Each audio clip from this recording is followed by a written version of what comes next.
Good morning बच्चों।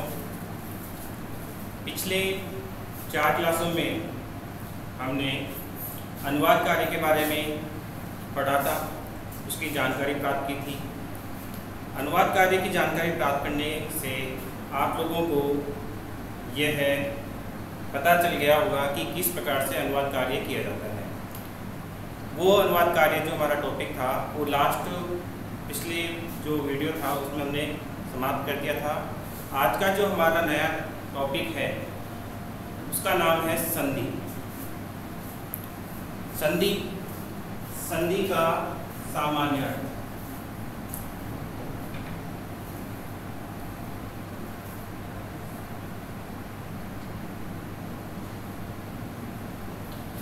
संधि का सामान्य अर्थ है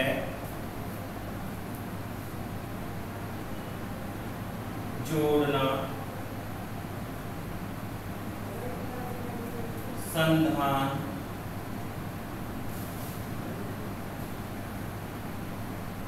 मेल। संधि का जो सामान्य अर्थ है वह है जोड़ना, संधान या मेल। दो वर्णों को आपस में अगर अपन जोड़ते हैं या मिलाते हैं तो वह संधि हो जाती है। संधि शब्द की व्युत्पत्ति यानी कि संधि जो शब्द है वो किस प्रकार से बना है उसके लिए बताया गया है।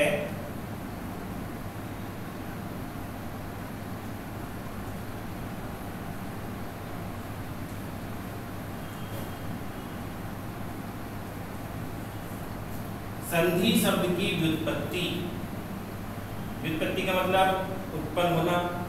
संधि का शब्द का उत्पन्न कैसे हुआ? सम उपसर्ग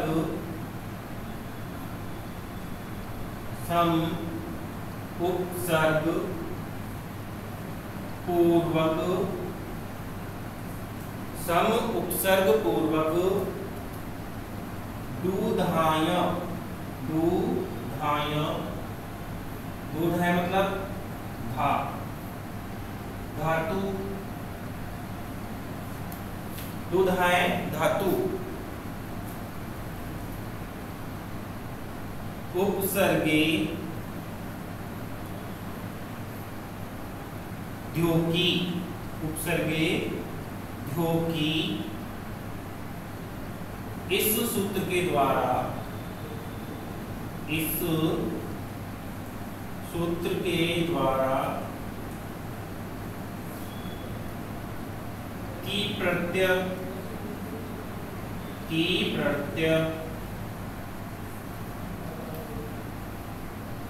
को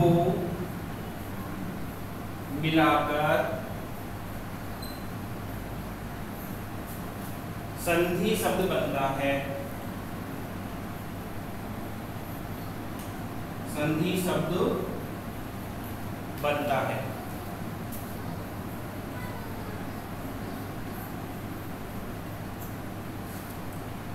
सम प्लस धा प्लस की बराबर संधि। इस प्रकार से हमारा संधि शब्द बना है। संधि का जो सामान्य अर्थ हमने बताया है वह है जोड़ना, संधान, मेल। संधि शब्द की उत्पत्ति सम उपसर्ग पूर्वक धू दाहे धा धातु उपसर्गे धू की इस सूत्र के द्वारा की प्रत्यय करने पर संधि शब्द बनता है। सम उपसर्ग धा धातु और की प्रत्यय मिलकर क्या बना? संधि। तो इस प्रकार से आपको पता चल गया होगा कि संधि शब्द कैसे बना है। अब संधि शब्द की परिभाषा क्या है? वैसे तो आप लोग हिंदी में भी संधि पढ़ते हैं, संस्कृत में भी संधि है, दोनों की परिभाषा समान है। संधि की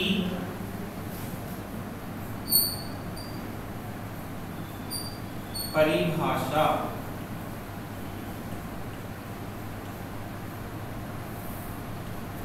संधि की परिभाषा, दो वर्णों के परस्पर मेल से जो परिवर्तन या विकार उत्पन्न होता है वह संधि कहलाती है। दो वर्णों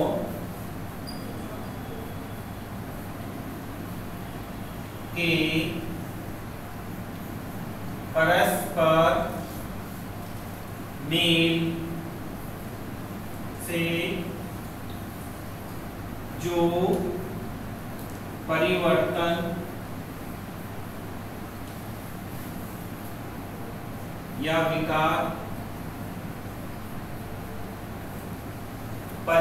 या विकार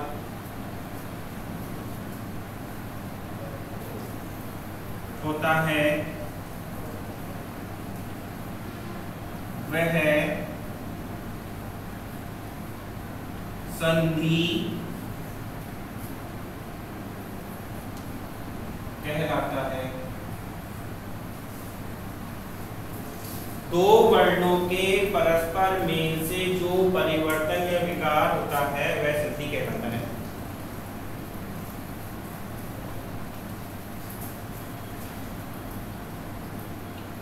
संधि को अन्य परिभाषा क्या है?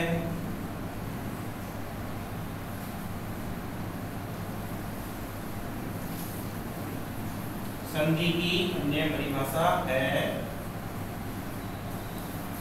वर्णानां संधानं मेलनम्।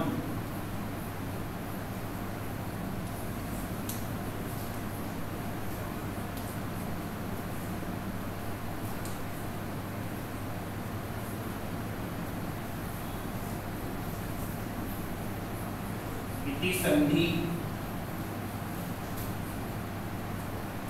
वर्णों के मेल से जो बनती है वह होती है संधि। ये तो सामान्य अर्थ था संधि का, ये संधि शब्द की उत्पत्ति है, संधि शब्द की परिभाषा है। अब इसके बाद में जो व्याकरण के जो शास्त्री हैं, व्याकरणाचार्य है पाणिनि, उन्होंने भी संधि की एक परिभाषा दी है। वह परिभाषा मैं आपको बताता हूँ।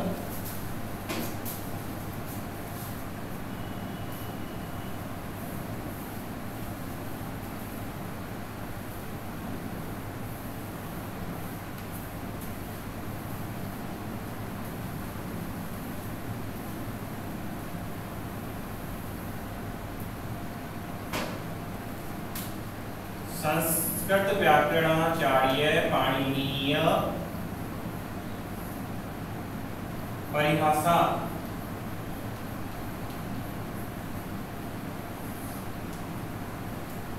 व्याकरणाचार्य जिन्होंने व्याकरण शास्त्री रचना की पाणिनि, उन्होंने परिभाषा दी है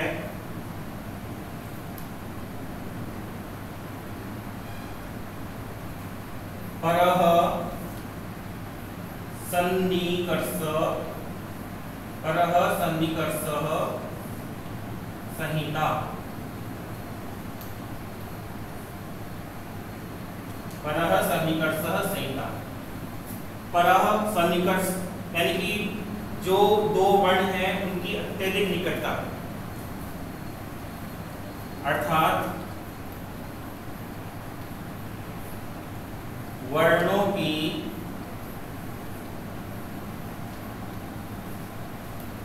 अत्यंत निकटता होना, अत्यंत निकटता होना, संहिता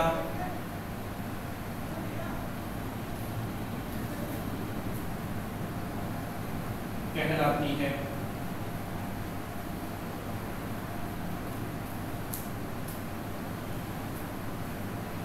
वर्णों की अत्यंत निकटता होना संहिता कहलाती है।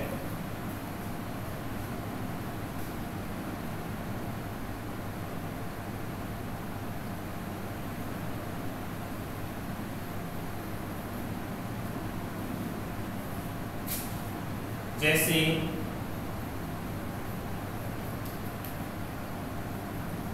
सुधी प्लस उपास्य, सुधी प्लस उपास्य। अब यहाँ पे ई वर्ण और उ वर्ण इन दोनों की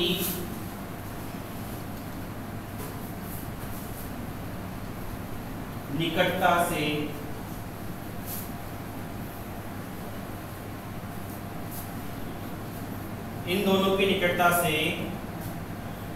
शुद्ध्युपास्य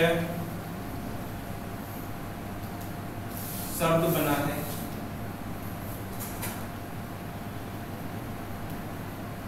पाणिनि परिभाषा पर है सन्निकर्षण संहिता दो वर्णों की अत्यंत निकटता संहिता कहलाती है। जैसे सुधी प्लस उपास्य में धी में ईश्वर है, सामने ऊश्वर है, इन दोनों की निकटता होने पर शुद्ध्युपास्य शब्द बना है।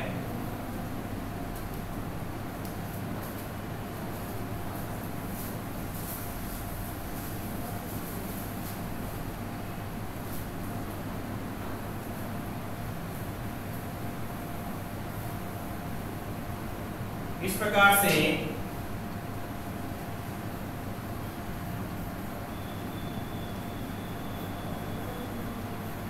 हम कह सकते हैं कि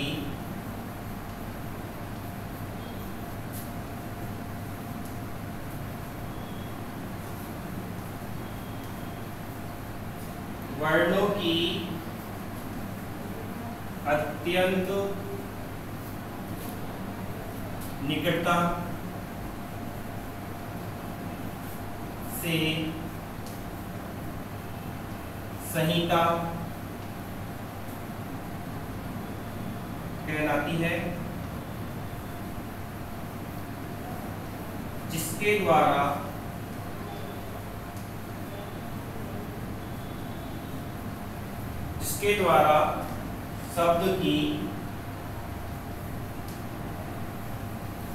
द्वारा शब्द की शुद्धि होती है।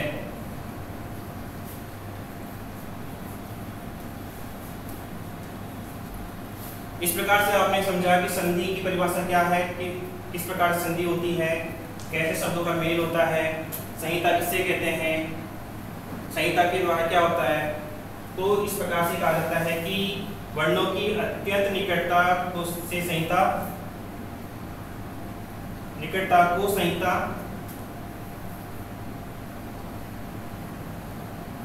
कहलाती है, जिसके द्वारा शब्द की शुद्धि होती है। इस प्रकार से हमने संधि समझे। अब आते हैं संधि के भेद।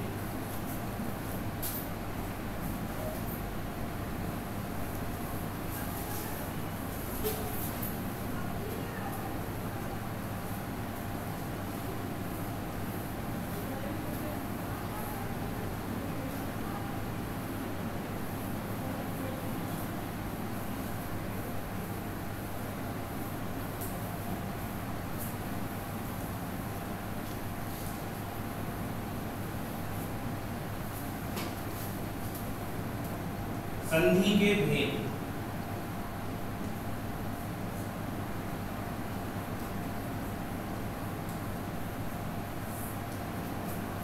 संधि के तीन भेद होते हैं।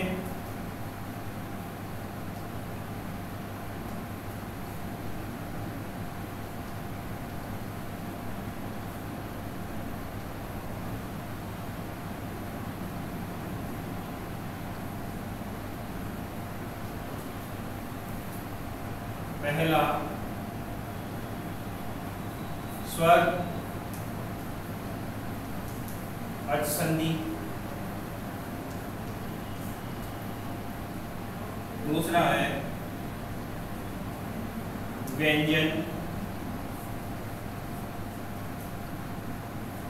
हल संधि,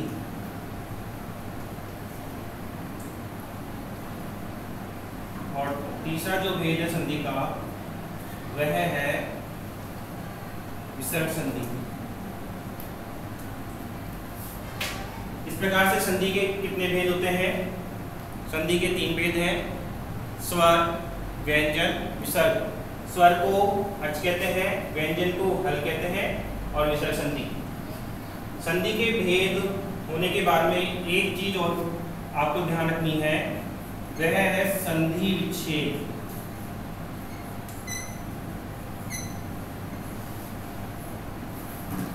संधि विच्छेद किसे कहते हैं?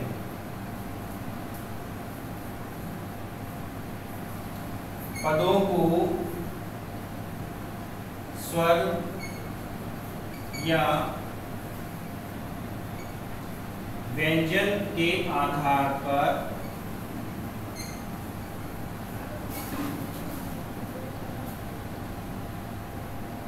अलग करना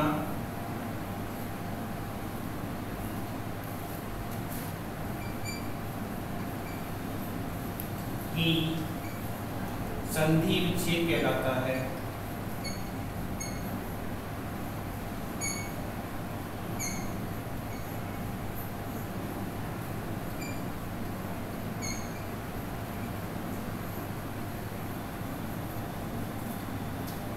तो बच्चों आपने देखा संधि की परिभाषा क्या थी, पाणिनि ने क्या परिभाषा दी है। उसके बाद में संधि के भेद कौन कौन से भेद होते हैं? 3 भेद बताए गए हैं। स्वर जिसे हम अच संधि कहते हैं, व्यंजन जिसे हल संधि कहते हैं, और विसर्ग संधि। संधि विच्छेद यानी कि पदों को स्वर या व्यंजन के आधार पर अलग करना ही संधि विच्छेद कहलाता है। अब सबसे पहले हम बात करते हैं स्वर संधि की। स्वर संधि के भी कई भेद हैं, व्यंजन के भी कई भेद हैं, विसर्ग संधि के भी कई भेद हैं। सभी भेदों की जानकारी हम प्राप्त करेंगे। तो सबसे पहले हम स्वर संधि के बारे में जानते हैं कि स्वर संधि क्या है, कौन कौन से उसके प्रकार हैं और किस प्रकार से स्वर संधि का विच्छेद हम करते हैं, कैसे उस पद को वापस बनाते हैं, पूरी जानकारी हम बताते हैं। उससे पहले स्वर संधि को जानने से पहले स्वरों का ज्ञान भी आवश्यक होता है। तो स्वरों के ज्ञान के लिए मैं यहाँ पे स्वर लिखता हूँ। कौन कौन से स्वर हैं? ए, आ, ई, उ, ए, ऐ, ओ, औ, इ, अंग, अ। इस प्रकार से स्वरों के भेद हैं। कौन कौन से स्वर हैं? 13 स्वर हैं। कितने हैं? 13 स्वर। इन स्वरों के आधार पर ही हम स्वर संधि को जानेंगे।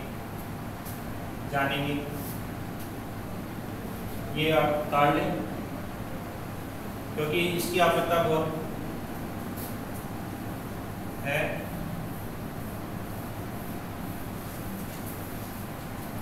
अब आती है स्वर संधि की परिभाषा।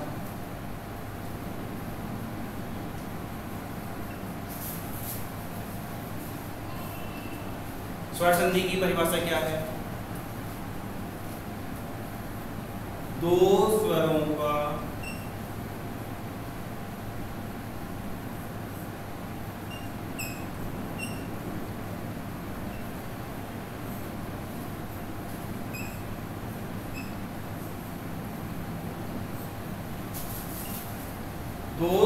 के परस्पर मिलने पर जो विकार या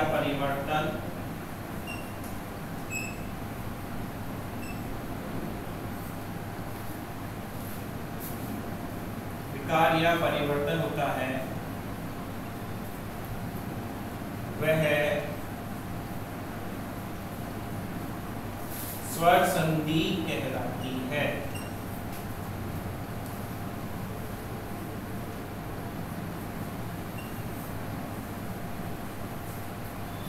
दो स्वरों के परस्पर मिलने पर जो विकार या परिवर्तन होता है वह स्वर संधि कहलाती है। जैसे उदाहरण हम एक लेते हैं यहाँ पे,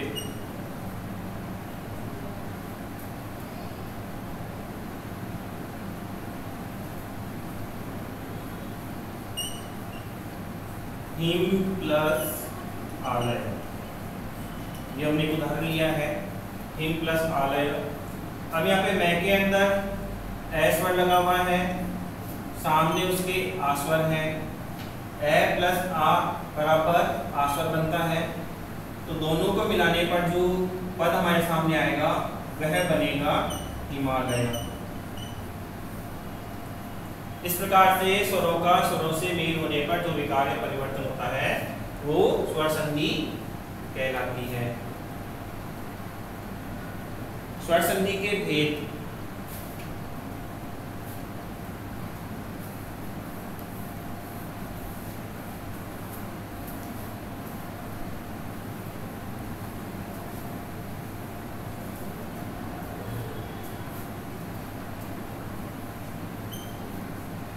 स्वर संधि के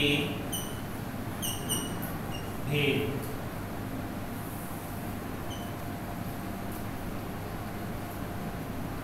स्वर संधि के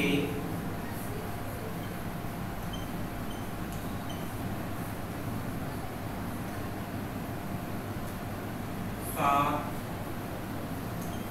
भेद हैं। स्वर संधि कितने भेद हैं? 7 भेद हैं। पहला जो हमारा स्वर संधि का भेद है वह है सवर्ण दीर्घ संधि। सवर्ण दीर्घ संधि। दूसरा जो हमारा संधि का भेद है वह है अयादी संधि।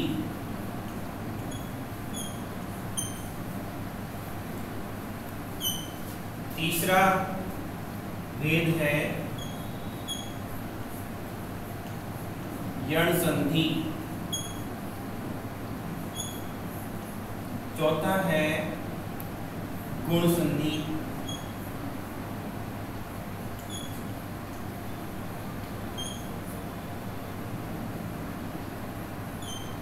पांचवा है वृद्धि संधि।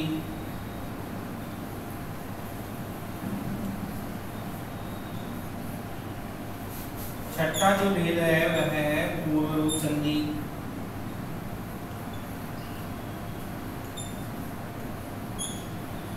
पूर्व रूप संधि। सातवां जो भेद है वह है पररूप संधि।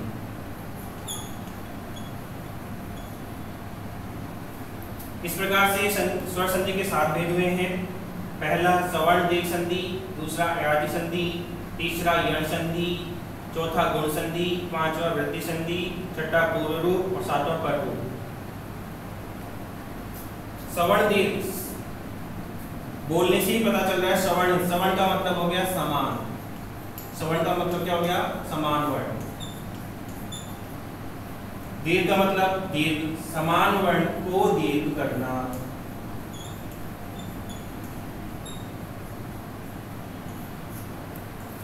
सवर्ण दीर्घ संधि, सवर्ण समान वर्ण को दीर्घ करना ही सवर्ण दीर्घ संधि कहलाती है। तो सबसे पहले हम सवर्ण दीर्घ संधि के बारे में जानते हैं।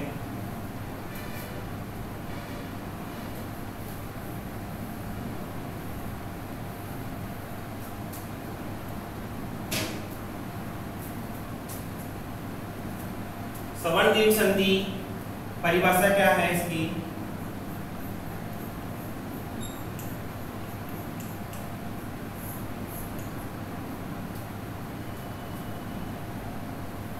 इस संधि का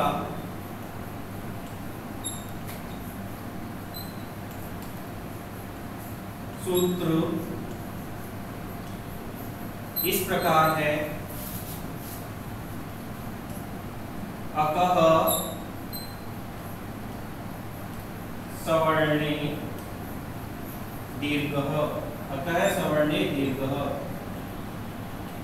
ये इसका सूत्र है। अतः सवर्णे दीर्घ।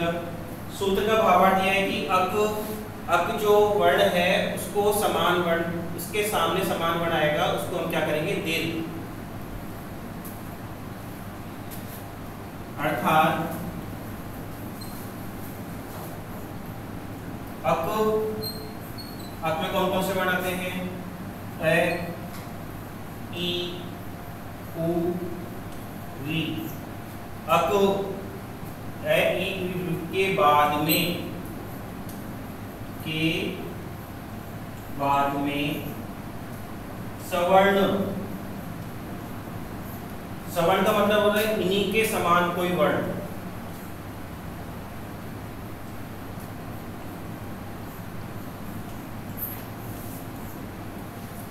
अकह, ए, ई, उ, री के बाद में सवर्ण समान वर्ण हो तो उस वर्ण को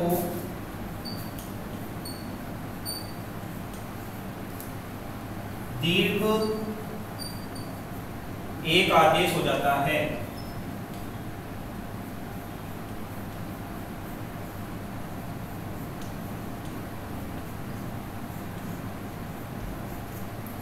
परिभाषा समझिए एक बार दोबारा। सवर्ण दीर्घ संधि, जैसे नाम से पता चल रहा है सवर्ण, सवर्ण का मतलब हो गया समान, दीर्घ का मतलब दीर्घ, संधि यानी समान वर्ण को दीर्घ करना ही दीर्घ संधि कहलाती है। परिभाषा में बताया गया कि इस संधि के सूत्र के आधार पर अकः सवर्णे दीर्घः, अक सवर्णे दीर्घ, अक में कौन? ए, ई, उ, री के सामने अगर समान वर्ण हो तो उसको हम दीर्घ कर देते हैं। दीर्घ का मतलब होता है बड़ा, दीर्घ का मतलब क्या होता है? बड़ा। अर्थात अक, ए, ई, उ, री के बाद में समान वर्ण हो तो उस वर्ण को दीर्घ एकादेश हो जाता है। इस प्रकार से ये हमारी दीर्घ संधि की परिभाषा है। अब दीर्घ संधि के कौन कौन से नियम हैं, उन नियमों के आधार पर हम दीर्घ संधि को और भी अच्छी तरह से समझते हैं।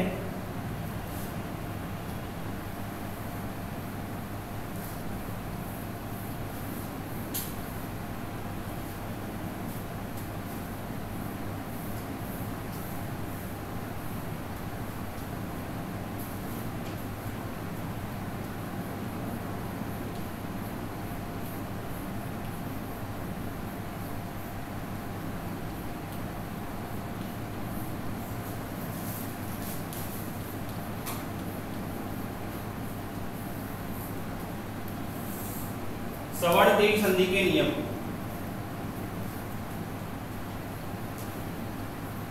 इस संधि के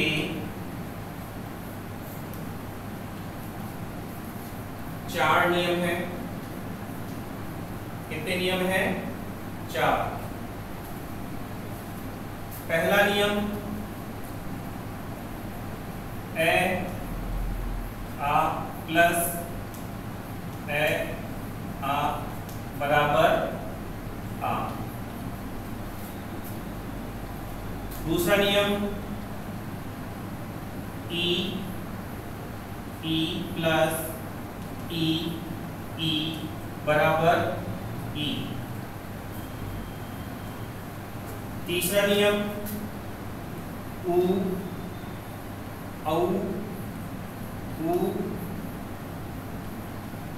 बराबर उ।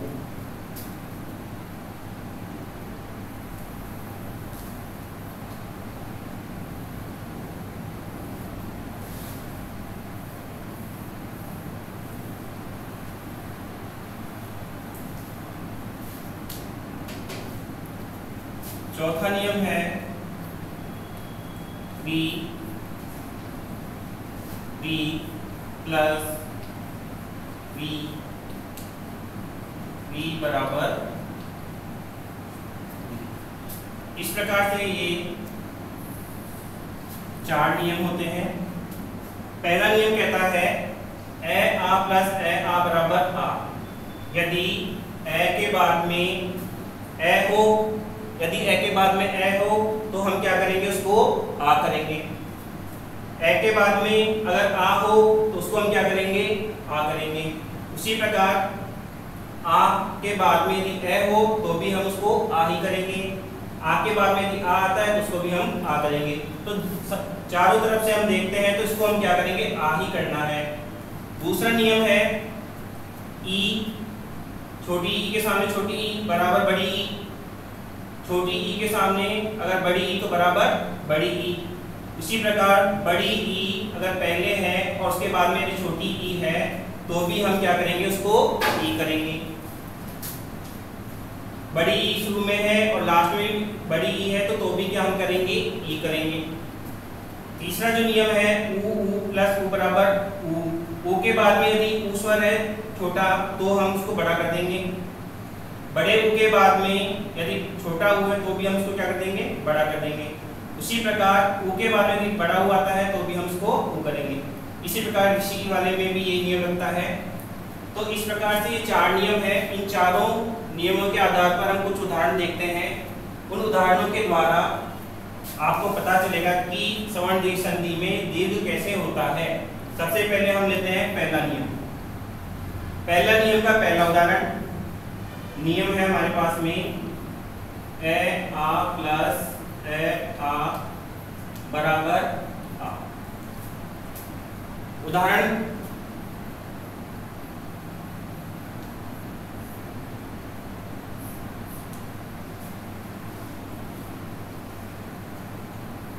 है हमारे पास में दैत्य प्लस अरिही, दैत्य प्लस अरिही। अब देखें इधर दैत्य प्लस अरि, इस य के अंदर कौन सा स्वर मिला हुआ है, य के अंदर हम बोलने में पता चलता है कि ए स्वर मिला हुआ है।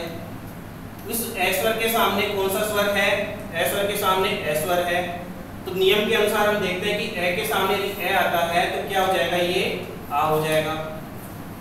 अब देखिए इधर दे ऐसे ही रहेगा अपने पास में, आधा तय है वह भी ऐसे ही रहेगा। जब हम यह में से स्वर निकाल लेते हैं तो यह हो जाएगा आधा। तो आधे वर्ण को हम बताने के लिए हलंत का प्रयोग करते हैं।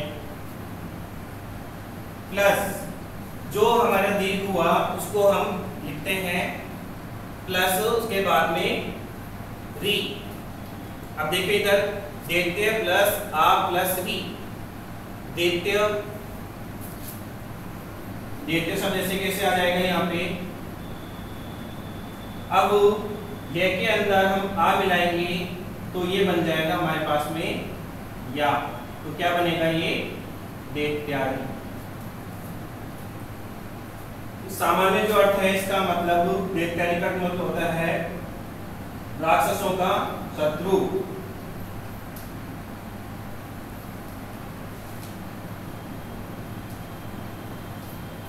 दैत्यादि का जो सामान्य अर्थ जो हम लेते हैं तो वो बनता है राक्षस का शत्रु। इसी प्रकार हमारा पहले नियम का दूसरा उदाहरण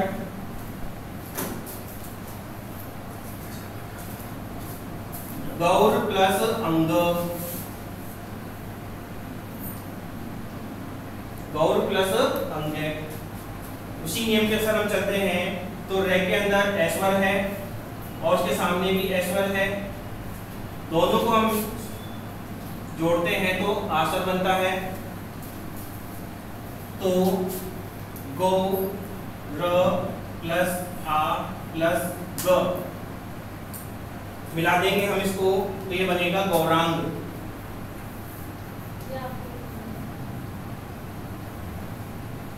अब गौरांग का हम सामान्य अर्थ निकालते हैं तो गौर वर्ण वाला।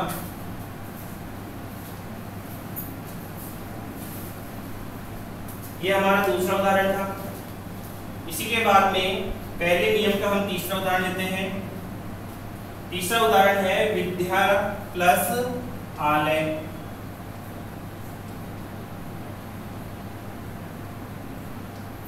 विद्या प्लस आलय नियम के अनुसार प्लस के पहले आस्वर है, प्लस के बाद में भी आस्वर है।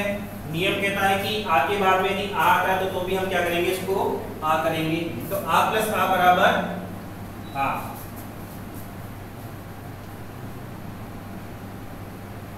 विद प्लस आ प्लस गय।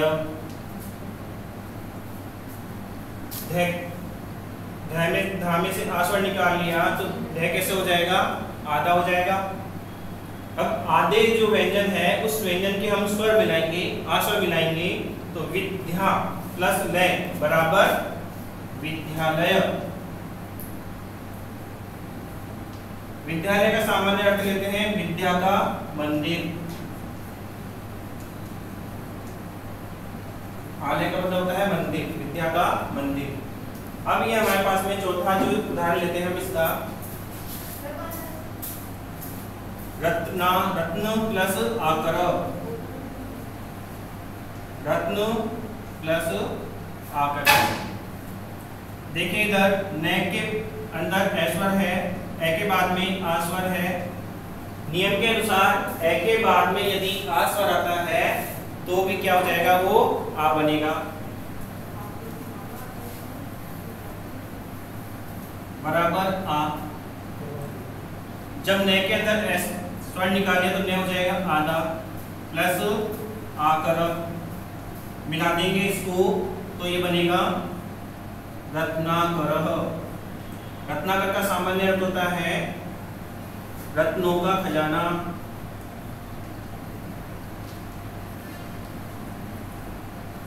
अर्थात समुद्र। रत्नाकर का दूसरा नाम क्या है, समुद्र। समुद्र को हम रत्नों का खजाना बोलते हैं क्योंकि उसमें से बहुत सारे रत्न निकलते हैं। इस प्रकार से ये हमारा पहला नियम था। दूसरा जो नियम है हमारा, एक बार आप इसको उदाहरणों को उतार लें ताकि मैं दूसरा नियम आगे करूं।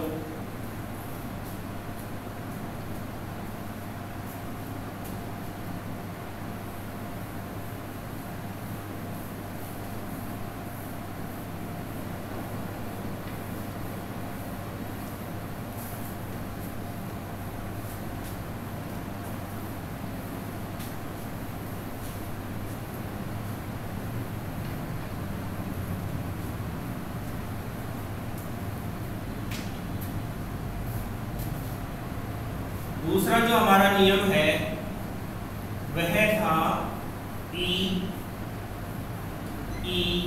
प्लस ई बराबर ई। अर्थात ई के बाद में छोटी ई तो बड़ी ई के बाद में बड़ी ई तो बड़ी ई के बाद में छोटी, तो इस प्रकार से ये हमारा दूसरा नियम है। दूसरे नियम का पहला उदाहरण, दूसरे नियम का पहला उदाहरण,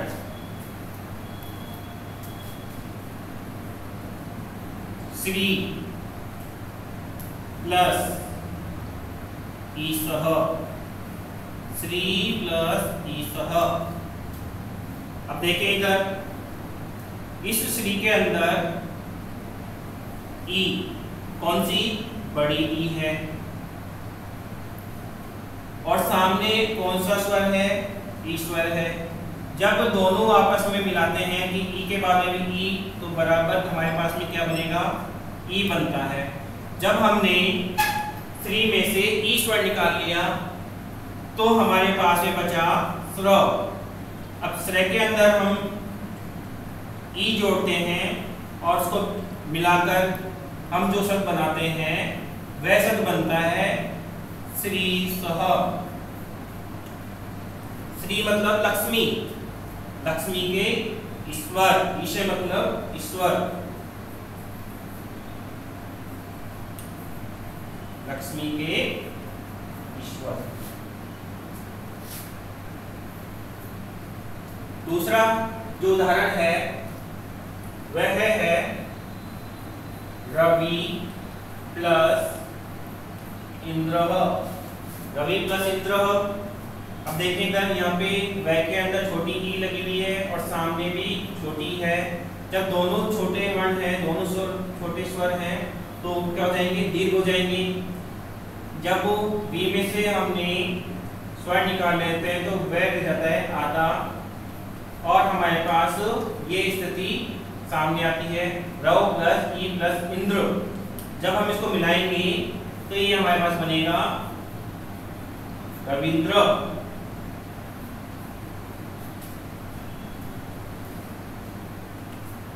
तीसरा जो उदाहरण है इसका वह है गौरी प्लस ईसह। यहाँ पे ईश्वर और उसके सामने ईश्वर बराबर ईश्वर, गौर प्लस ई प्लस सह बराबर गौरीश।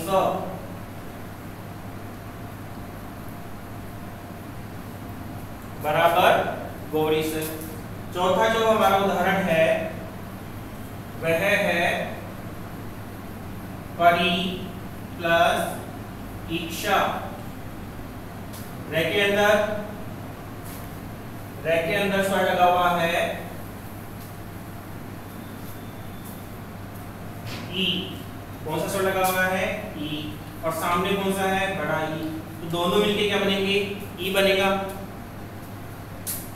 ई स्वर निकालने के बाद में हमारे पास बचा पर, और जो हमारा जो स्वर बना है, दीर्घ बना वो बना है ई, और सामने रहा उसके क्षा। अब इसको मिलाएंगे तो ये बनेगा परीक्षा।